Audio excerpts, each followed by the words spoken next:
Welcome back to my channel. Today, we step into a courtroom that isn't just filled with people, it's filled with ghosts. Ghosts of lies, betrayal, and buried secrets that have waited years to claw their way into the light. The air is still, the silence sharp enough to cut glass, until Meri Brown drops a single folder on the table. A sound so small, yet it's the sound that ends everything Kody and Robyn ever built. The judge's gaze hardens. The gallery leans forward. And just like that, the sister wives' legacy begins to unravel. Because inside that folder isn't just paper. It's DNA evidence, and it could rewrite the very story the Browns sold the world. Meri doesn't smile. She doesn't need to. Her heels echo like gunshots down the courtroom floor. No makeup, no camera crew, no pretense. Just truth, raw and cold. That manila folder in her hand looks ordinary. But today it's a weapon. Kody enters late. Arrogant, smirking, coat slung over his shoulder like he still owns the narrative. Robyn clings to his arm, still pretending to be the heroine of a story that's already turned on her. Christine and Janelle sit quietly in the back. Not enemies. Not allies. Just survivors of a war no one agreed to fight. The judge calls the room to order. This isn't about custody anymore. It's not about money. It's about truth. And truth doesn't need permission to burn everything down. Meri turns toward the bench. Your Honor, she begins, voice steady as stone. I have reason to believe that the legal documents filed for Dayton's adoption in 2014 were forged. I'm requesting a full investigation and a court-ordered DNA test. The courtroom gasps. Even the bailiff flinches. Kody's mask slips. Robyn's hand flies to her chest like she's been shot. The judge leans forward. Mrs. Brown, do you have evidence? Meri nods once and places the folder on the bench. Everything I've said today is backed by witness statements, message logs, and hospital records. Kody snaps, This is revenge! She's bitter. Meri doesn't blink. You did that all by yourself, Kody. The judge slams the gavel. Enough! Christine leans to Janelle. Did you know? She whispers. Janelle shakes her head. No, but it doesn't surprise me. A recess is called. The room buzzes like a live wire. Meri stands alone by the vending machine in the hallway. Christine approaches quietly. You're really doing this?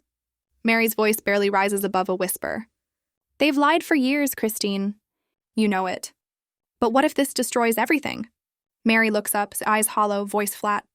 It already did. We're just the only ones pretending it didn't. Back inside, the storm continues. The judge has reviewed the packet. There's enough to proceed, he announces. Meri takes the stand. Her testimony is surgical. Calm, detailed, lethal. She recounts how Robyn came to her in tears back in 2014, begging for help to make the adoption look official. But nothing added up. Hospital forms mismatched, billing names wrong. And when Meri asked questions, she was told to stay quiet.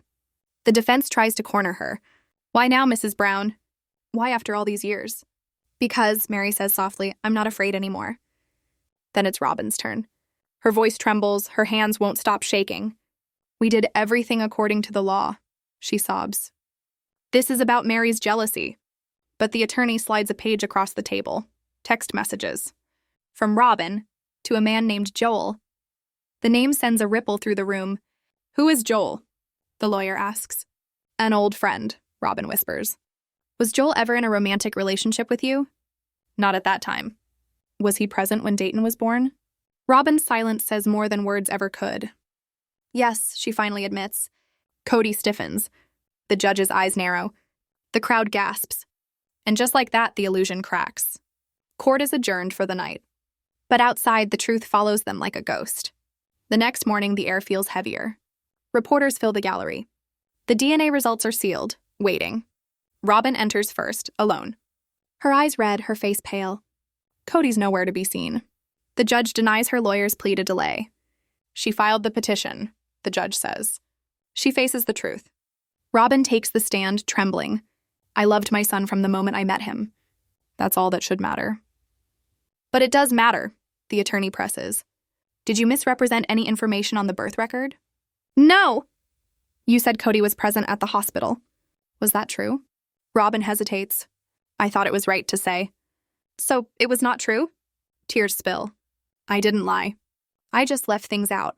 Isn't omission under oath still dishonesty? She breaks. I didn't want to hurt him. I didn't want to destroy what we had. Kody gave me stability. I thought the truth didn't matter anymore. Was Joel the biological father? The silence that follows feels like an explosion.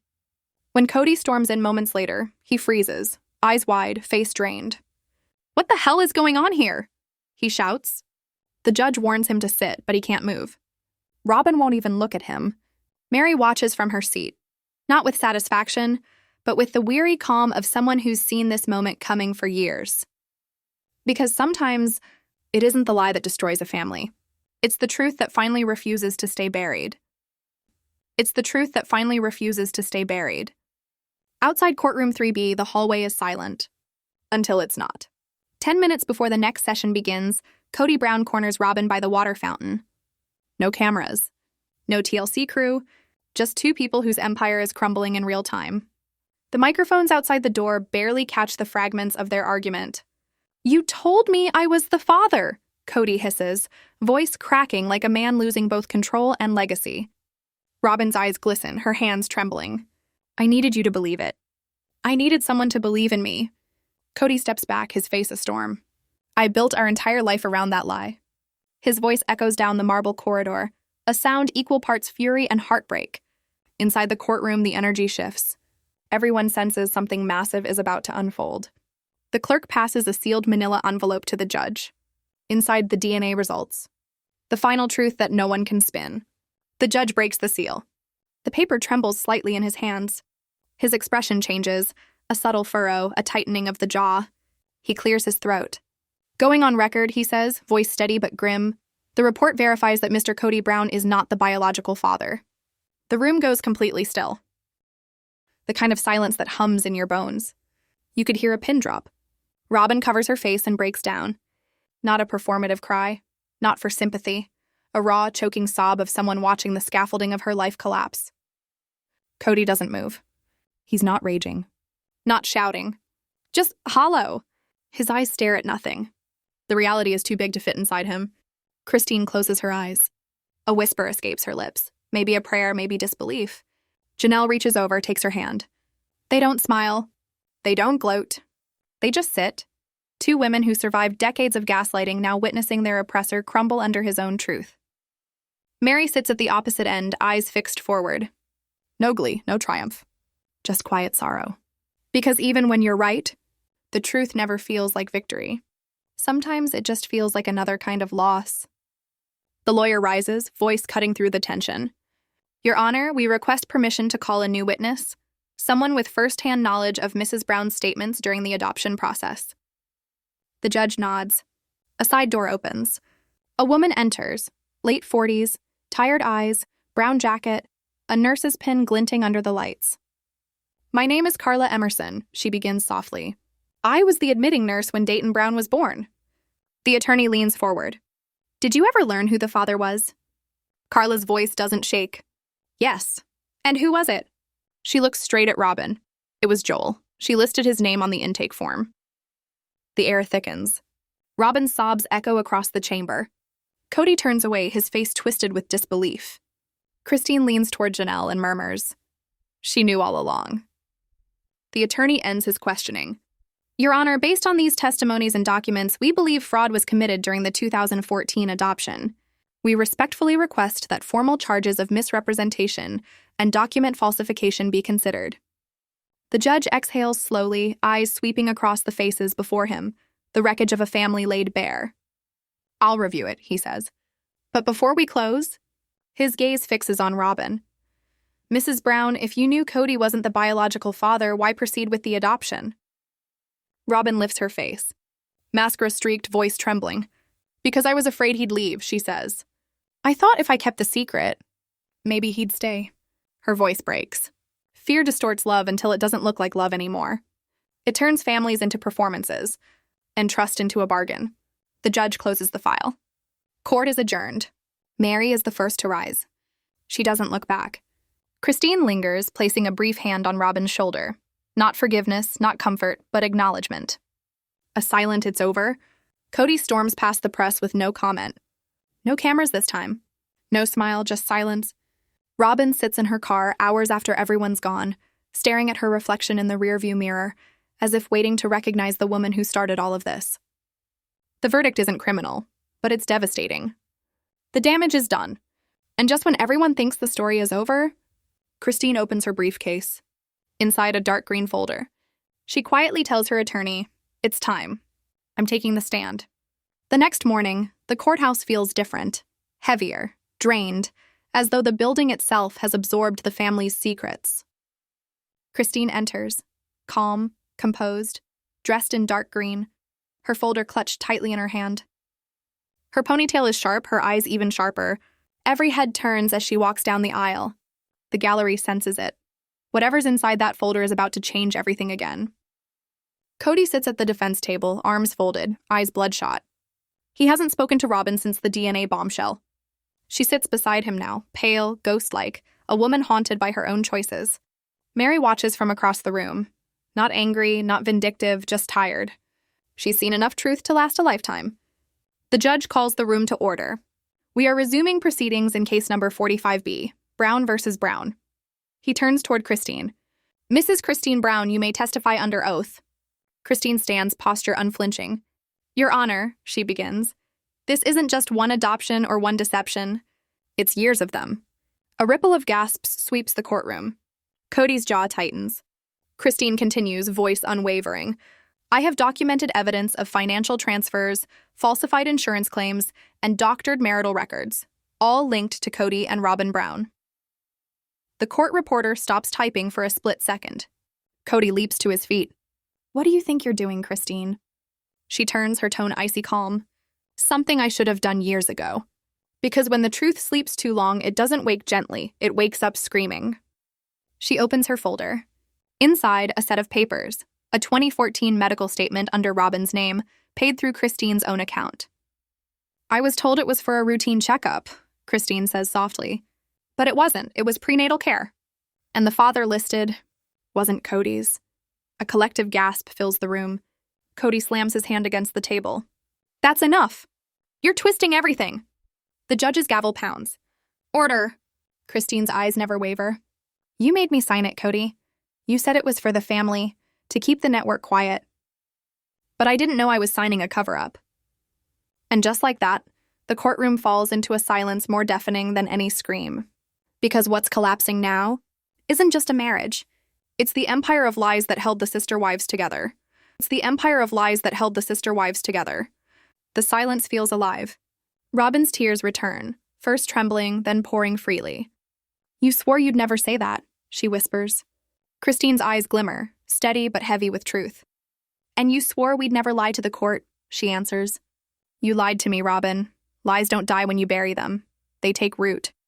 And when they grow, they tear everything apart." The judge leans forward, voice low but sharp. "Judge, Mrs. Brown, are you implying a conspiracy to falsify legal documents by both defendants?" Christine nods once. "Christine, yes, Your Honor. And I'm ready to testify under oath that Kody and Robyn provided false information for money and legal recognition." The crowd erupts in murmurs. Reporters scribble furiously. Even the bailiff shifts uneasily. Kody exploding. "You're doing this for revenge! You left us, Christine. You abandoned the family." Christine's voice trembles but doesn't falter. "Christine, you didn't build a family, Kody. You built a stage. And we were just actors in your show. But I'm done playing my part." Meri's eyes fill. She nods, subtle but certain. The attorney steps forward, sliding a folder across the table. "Attorney, Mrs. Brown, this file includes records from the joint account used for adoption expenses. Can you explain a $40,000 payment made 2 weeks after finalization?" Christine blinks, startled. "Christine, that wasn't legal payment. It was hush money to destroy original documents at the clinic." The judge's pen freezes mid-note. The room tightens with dread. Kody's complexion drains. Robyn's hand covers her mouth as she trembles. "Attorney, so to clarify, you're saying both defendants participated?" Christine softly. "Yes, both of them." Kody bolts upright, furious.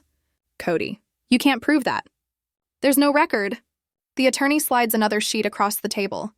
"Attorney, actually, there is. A scanned email from your account. Subject line reads, 'Handle it quietly.'" Kody's jaw locks. "Kody, this is out of context." The judge slams the gavel. "Judge, enough. This is a court of law, not a shouting match. Truth doesn't need to scream, it only needs courage." Christine breathes deeply. Christine? Your Honor, I didn't come here to ruin anyone. I came because this family collapsed under the weight of secrets, and someone has to finally say it aloud. Robyn whispers something to her attorney, mascara streaking down her cheeks. The judge allows a moment for her to compose herself. Then, clerk bursting in. Your Honor! New evidence just arrived, marked confidential from the lab. The judge frowns. Judge, the lab? Clerk, nodding. DNA sequencing report, a secondary test. Whispers echo through the courtroom. Christine, confused. A second test? On who? The judge opens the envelope, scanning the first page. His expression hardens. Judge, Mrs. Christine Brown. Did you authorize a DNA test on your own child? Christine freezes. Christine, what? No, I didn't. The judge hands the paper to the clerk. Judge, this test lists your name, your son, and Mr. Kody Brown. Kody's head jerks toward her. Kody, what the hell is this? Whispers rise again, louder this time. Christine's hands tremble as she reads the page. Her face drains of color. Christine choking out. Sample comparison. Exclusion confirmed. Kody Brown not the biological father. Gasps. Chaos. Cameras click. The bailiff steps forward as Christine's knees nearly give out. Kody stands motionless, white as ash. Robyn covers her mouth, whispering, "It's happening again." The judge pounds the gavel 3 times. Judge, order. Order in the court. But it's too late. The truth has detonated, and the family the world once envied is finished. The world once envied is finished. The courtroom feels like it's holding its breath. Every eye is locked on Robyn as fresh tears streak down her face. Her voice trembles when she finally speaks, barely louder than a whisper. You swore you'd never say that. The words hang in the air, fragile and broken. Across the room, Christine rises slowly, her composure calm but her eyes burning with restrained fury. And you swore we'd never lie to the court, she says, each word deliberate and sharp. You lied to me, Robyn. Lies don't die when you bury them, they grow roots. And one day they rip the ground open and destroy everything in their path.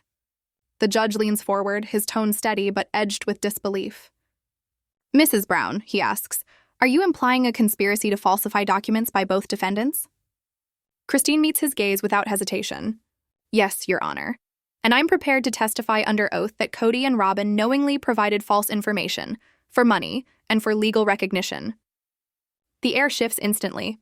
Whispers ripple through the courtroom like wind through dry grass. Even the bailiff looks uneasy.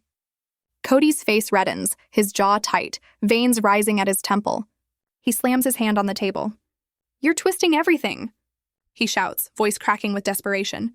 We did what we had to do for the family. Christine doesn't blink. No, Kody, she says softly, her voice trembling not with fear, but finality. You did what you had to do for yourself. The rest of us just paid the price. Robyn turns away, her sobs echoing faintly as she hides her face in her hands. Kody looks at her, searching for reassurance, but she won't even look back. The judge exhales deeply, his patience wearing thin. This court will recess for 10 minutes, he declares, the gavel striking once, sharp and final. When we return, I expect the full truth. Christine stands still, her eyes locked on Kody. He looks smaller now, shaken, defeated, a man finally realizing that the truth he tried to bury has come back to bury him instead.